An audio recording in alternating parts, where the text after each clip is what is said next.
अस्सलाम वालेकुम दोस्तों, आज के ताज़ा करेंसी रेट के साथ मैं हूं अब्दुल गफ्फार। आपसे रिक्वेस्ट करूंगा, अगर आप हमारे चैनल पे नए हो तो सबसे पहले हमारे चैनल को सब्सक्राइब कर दें और बेल आइकॉन को भी दबा दें, जिससे ताज़ा अपडेट आपको बर वक्त मिल सकें।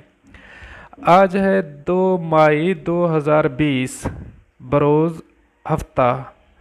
आज के करेंसी रेट दिरहम में, एक दिरहम में कितने पाकिस्तानी रुपीज़ में मिल रहे हैं और कितने इंडियन रुपीज़ में मिल रहे हैं, आज आपको पूरी तफसील बताऊंगा।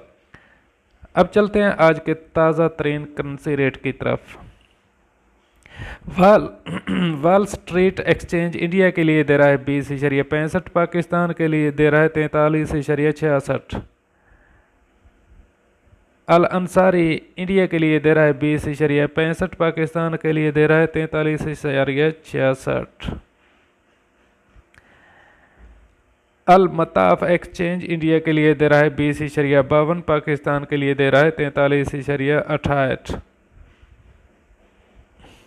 यूएई एक्सचेंज इंडिया के लिए दे रहा है 20.64, पाकिस्तान के लिए दे रहा है 43.65। अल फरदान एक्सचेंज इंडिया के लिए दे रहा है 20.59, पाकिस्तान के लिए दे रहा है 43। अल लहरी एक्सचेंज इंडिया के लिए दे रहा है 20.65, पाकिस्तान के लिए दे रहा है 43.66। वेस्टर्न यूनियन इंडिया के लिए दे रहा है 20.42, पाकिस्तान के लिए दे रहा है 43.13। ये थे हमारे आज के करेंसी रेट। अगर वीडियो पसंद आए तो वीडियो को लाइक और शेयर करना भी मत भूलिए। अब थैंक यू, खुदा हाफिज़।